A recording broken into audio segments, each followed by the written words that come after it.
segan, sungkan. Begitu kenal cinta itu Nabi Muhammad SAW. Maka mudah-mudahan kita bisa meniru daripada akhlaknya beliau, insyaallah. Amin amin ya rabbal alamin. Kemudian alhamdulillah ya, kemarin kita sempat menyarahkan tentang bab tentang hari lahirnya Nabi SAW yang digubah oleh Al-Imam Busiri dalam qasidah Burdah ya, qasidah Burdah.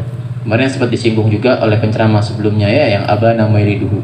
Kemudian selanjutnya wabata iwanu Kisra wa huwa munsadiun ka syamli ashabi Kisra ghaira multaimi. Dikatakan ketika hari lahir Rasulullah lahir itu yang namanya Iwan. Iwan itu adalah bangunan persegi ya, cuma depannya nggak ada temboknya, cuma ada atapnya aja. Jadi ibaratnya gazebo, tahu gazebo ya. Nah, gazebo itu ada 14 biji. Nah, dulu orang-orang sana raja-rajanya kaya-kaya ya. Jangankan ini, sungai di bendung bisa sama dia. Saking kaya-kayanya. Nah, tiba-tiba goncang nih. Ya, Kisra ini goncang. Jadi Kisra kan kalau kita lihat di baitnya kan kasyamli ashabi Kisra ya. Kasyamli ashabi Kisra. Kisra yang pertama bukan Kisra yang kedua. Karena ketika hari lahirnya Nabi itu rajanya beda, karena Kisra ini nama raja, sultan bahasa sininya. Ya, jadi kalau misalnya Sultan Hamengkubuwono kesekian ya, ini sama Kisra kesekian. Nah, Kisra yang goncang ini namanya Kisra Anusyarwan namanya. Ya, dia punya 14 itu. Buat apa? Buat memantau umatnya, buat memantau daripada kaumnya. Ini tiba-tiba di hari itu gempa 14 hancur gempa. Nah, akhirnya sampai dikatakan dalam riwayatnya saking kokohnya bangunan, kalau di martilnya nggak mempan, saking kuatnya bangunan ini. Tapi ketika Nabi lahir goyang 14. Akhirnya sumpek, pagi harinya dia sumpek, udah nggak kuat sumpeknya, dipanggil. Ada namanya Mubadzan ini mungkin roisnya, kepala, dipanggil sama semua. Ketika dipanggil, kalian semua tak kumpulkan. Tahu nggak kenapa? Dia bilang nggak tahu raja. Dia bilang aku ini sumpek karena saya punya, kok tiba-tiba nih gempa ini kenapa? Akhirnya dia bilang iya. Katanya Mubadzan ini, saya juga mimpi. Apa? Saya mimpi ada unta, yang unta tadi ini menuntun daripada kuda-kuda tadi. Terus apa menurutmu? Ini kayaknya ada kejadian di negeri Arab sana. Nah, karena Arab kan terkenal dengan untanya, Persia dengan farisnya. Akhirnya, sudah, ayo kita cari daripada masalah ini. Kamu ada nggak orang yang pakar dalam masalah ini? Oh, ada. Namanya Nu'man bin Mundir. Dia ditugaskan untuk jaga di Yaman sana. Ya, dia jaga untuk di Yaman sana. Nah, kemudian akhirnya sudah kirim surat, tolong carikan dukun yang paling istimewa. Ya, karena dulu dukun itu dipercaya. Kenapa? Karena bisa dengar langsung dari langit atas. Jadi ketika Nabi Allah Isa lahir, 3 daripada langitnya ditutup. Jadi cuma bisa tingkatan keempat baru dia bisa dengar. Nah, kalau pas kita di zaman Nabi lahir, tutup semuanya, nggak bisa. Makanya disebutkan seringnya yang Habib Zain ceramah ya, dia bilang segala macamnya itu tadi. Ketika Nabi Isa 3, begitu Nabi lahir tertutup. Nah, sebelumnya itu semua mereka, makanya kalau kita dengar baca sejarah Nabi, oh ada rohib bilang begini, oh ada dukun bilang begini. Karena apa? Memang kabarnya bisa dipercaya, itu pun masih ada bohongnya. Nah, kalau zaman sekarang ya sama sekali jangan dipercaya, walaupun tepat 100% jangan dipercaya. Nah, loh, terus kalau nanya sama wali kan bisa juga, nanya sama yai itu ngerti dia yang akan datang, yo lain ya, yai karomah ya. Kalau orang itu jadi sihir lain. Nah, jadi ngerti ya. Jadi ketika kita baca sejarah, loh kok ada jin yang ngasih tahu, ya dukun ngasih tahu, kok dipercaya? Karena tadi memang mereka punya kesempatan untuk dengar itu. Ketika Nabi lahir ditutup total. Akhirnya ya sudah, Nu'man tadi nyari ada satu namanya Abdul Masih, ini pakarnya juga. Begitu dengar, dia bilang wah nggak tahu ini apa maksudnya, nggak tahu. Akhirnya saya punya saudara namanya Satih, ini sudah sepakarnya pakar, nggak mungkin nggak tahu. Subhanallah, datang dia. Itu datang ke Satih tadi, ngucapin salam, ya salamnya mereka ya, salamnya mereka. Ya, dia diam. Nggak lama dia ngasih syair. Ya, dikatakan asumma am la yasma qatar fil Yaman dan seterusnya. Ya, mau ngapalin syairnya juga males ya, syairnya bukan orang muslim, males ya. Jadi kita juga harus begitu ya. Kalau lagu dihafalin males, burda dihafalin senang. Kalau kita enggak, otomatis lagu bisa hafal cekat, subhanallah. Burda enggak, subhanallah. Entah ada konslet apa di hati kita, enggak tahu. Ya kita kalau dengar lagu sekali itu, ya apalagi mungkin yang tua-tua zamannya beda-beda ya, itu dengar lagu-lagu yang ini kok langsung hafal gitu. Ya, padahal nggak ngerti bahasanya, kayak ada lagu Rusia misalnya, hafal dia. Artinya apa nggak tahu, subhanallah. Harusnya kita burda hafal kan gitu ya. Allahu a'lam. Ya mudah-mudahan bukan karena kita dihijab sama Allah Subhanahu wa taala atau kemudian kita termasuk orang-orang yang selamat insyaallah, amin amin ya rabbal alamin. Al-muhim, akhirnya si Satih ini sudah dalam keadaan dia mau meninggal. Tiba-tiba dia ngomong, Abdul Masih ya'ti ala jamalil musyih. Dia bilang, kamu datang dengan unta yang bercepat-cepat, yang kamu nanya kabar akan kabar daripada goncangnya, daripada gazibunya. Untuk kita artikan gazibunya ya biar paham ya. Gazibu itu kan seperempat, cuma yang depan kosong kan ya, itu persis ya, Iwan itu persis itu. Nah kemudian akhirnya kamu tahu ini karena ada nanti kalau sudah tidak aksaratil tilawah wa dhahara sahibul hirawah, kalau ada orang sudah datang yang mereka ciri-cirinya orang tersebut ciri-cirinya adalah memakai tongkat. Nabi pakai tongkat ya. Zaman sekarang nggak mau pakai tongkat ya. Kenapa? Ngerasa tua. Nabi pakai tongkat. Sahibul hirawah makanya dikata pakai tongkat beliau. Nah, pakai tongkat. Makanya banyak para dai-dai walaupun masih muda dia pakai tongkat. Nah, cuma tujuannya tadi apa? Untuk sunnah Nabi Muhammad SAW. Ya, bukan buat gaya-gayaan ya, bukan buat gaya. Akhirnya maka kerajaan Syam bukan lagi Syam. Tinggal 14 pemiliknya, habis itu habis. Subhanallah, ketika di zaman Sayyidina Utsman habis semua kerajaannya, habis semua kerajaannya. Nah itu juga ketika itu juga ya, di bait selanjutnya kasamli ashabi Kisra. Jadi Kisra itu yang pertama itu hancur kerajaannya sebagaimana Kisra yang sebelum terakhir, namanya Abrawis kalau nggak salah. Dia ini juga sama persis. Ketika Nabi sudah diutus, itu kalau nggak salah tahun ke-8 Hijriah kalau nggak salah, setelah hijrah. Ya, tahun 8 itu maksudnya 7 sampai 8 itu tahun 8 namanya. Makanya kalau ada masalah fikih, kalau umur 10 tahun itu kalau nggak sholat dikepuk. Ya, makanya harus pintar, orang tua ini harus pintar ketika anaknya ngomong, "Pak, aku kan nggak balik, nggak wajib." Oh iya ya, bener. Itu kan bahasa kan gitu. Itu dah. Makanya nek fikih nggak didasari tasawuf ya gitu. Anaknya bisa ngelak. Ketika bangun subuh, nak sholat subuh, Pak aku durung balik, gak wajib. Orang tuanya, oh iya gak wajib ya. Nah tapi ngomong kalau 10 tahun wajib ngepuk. Jadi iya kau gak wajib sholat, tapi saya wajib ngepuk. Nah akhirnya sholat ya, harus pinter ya, sama anak tuh harus pinter. Nah, jangan ndak. Akhirnya tadi 10 tahun itu 9 ke 10. Ada juga ulama yang mengatakan enggak 10 ke 11. Jadi kalau kita ngomong tahun ke 8 itu berarti dari 7 sampai 8. Akhirnya al-muhim sudah sama kasamli ashabil Kisra. Jadi sebagaimana yang pertama hancur, yang kedua juga hancur. Ya maksudnya bukan kedua dalam artian urutannya ya. Jadi bait yang kedua tadi itu Abrawis juga sama. Ketika turun Nabi SAW sudah tahun ke-7 Hijriah atau tahun ke-8 Hijriah, ngirim surat ke beliau. Ngirim surat ke beliau, subhanallah. Ketika nulis kita Bismillahirrahmanirrahim. Ya, min Muhammad Rasulullah sallallahu alaihi wasallam ya abduhu wa rasuluh.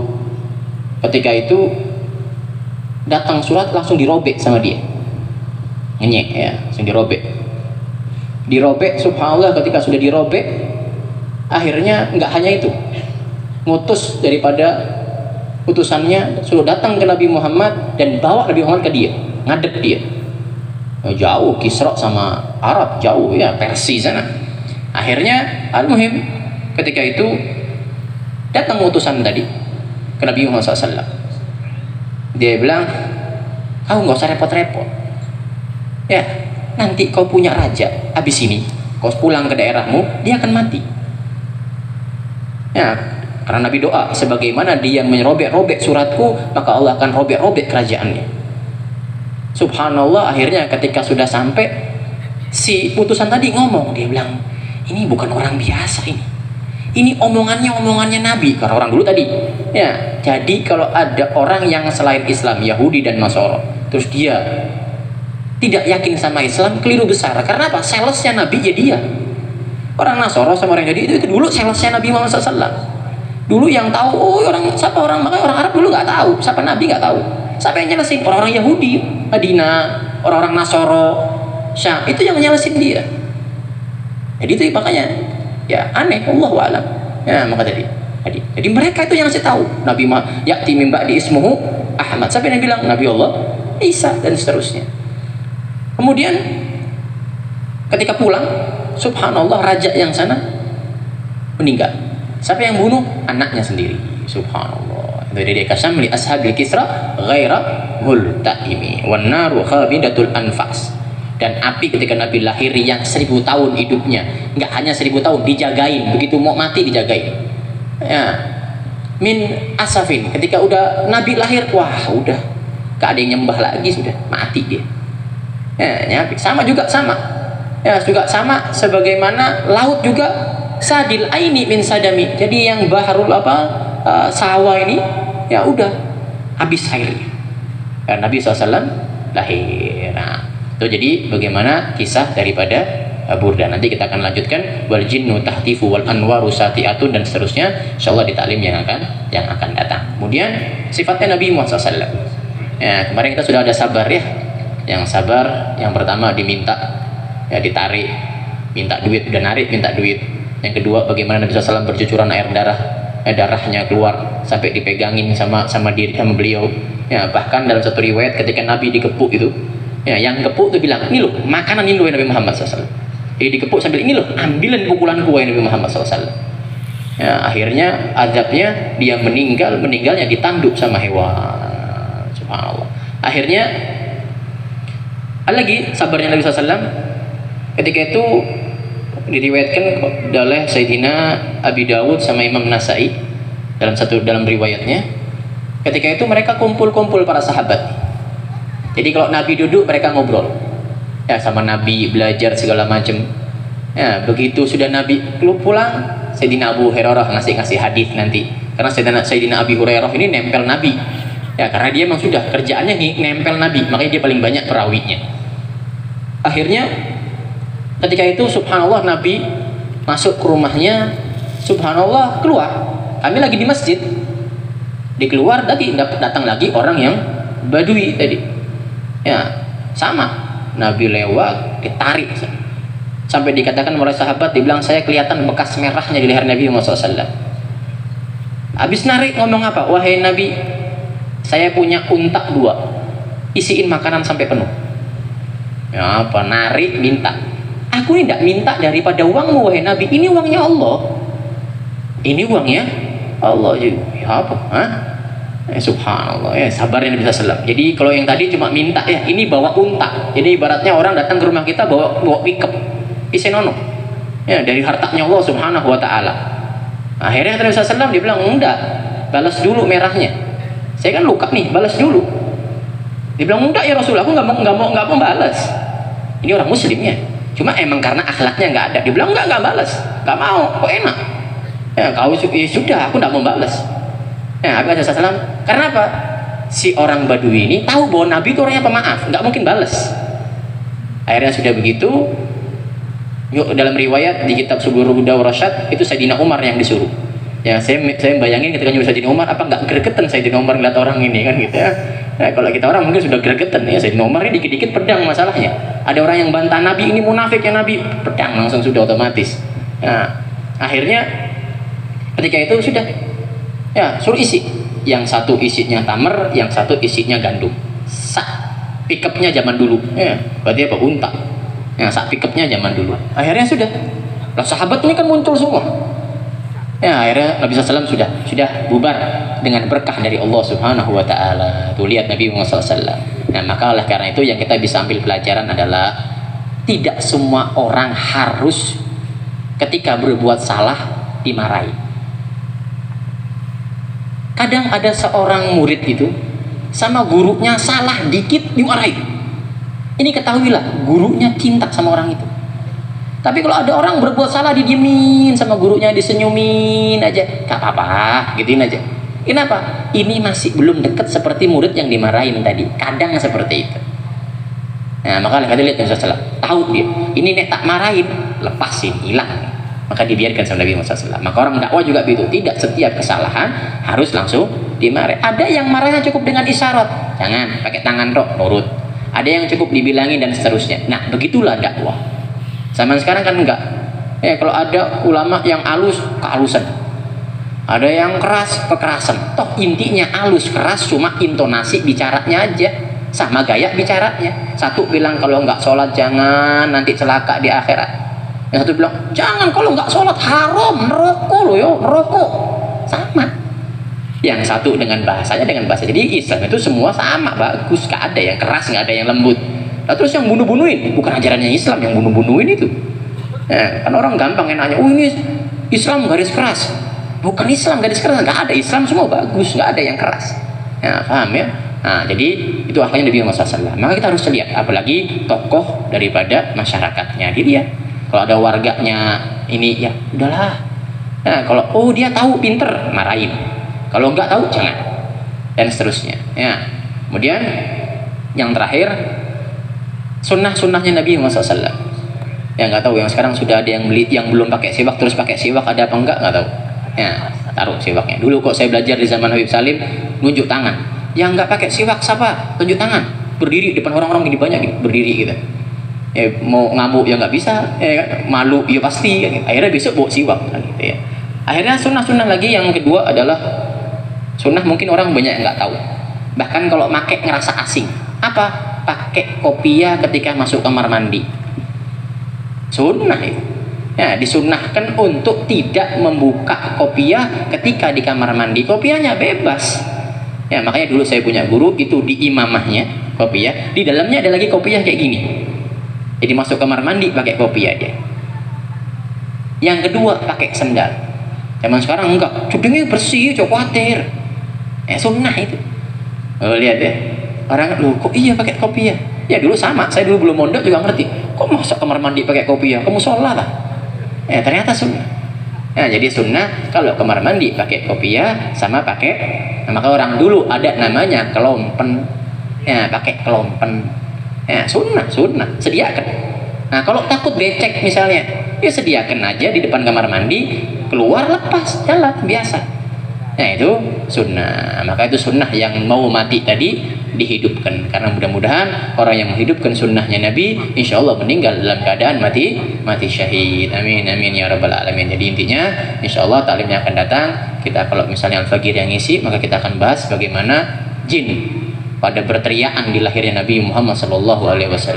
Mudah-mudahan yang sedikit ini bisa bermanfaat. Rabbana atina fid dunya hasanah wa fil akhirati hasanah wa qina adzabannar. Allahumma arzuqna kamal mutabati li nabiyyika Muhammad sallallahu alaihi wasallam. Rabbana taqabbal minna innaka antas samiul alim wa tub alaina innaka antat tawwabur rahim. Wa sallallahu ala sayyidina Muhammadin wa ala alihi washabihi wasallam walhamdulillahi rabbil alamin. Sekali lagi mohon maaf kepada para habaibna dan para ustadzina. Ya. Wassalamualaikum warahmatullahi wabarakatuh. Kemudian minta Fatihah untuk almarhumah semua. Almarhumah semua. Iya. Al-Fatihah untuk ila ruh Ibu Kasyifah.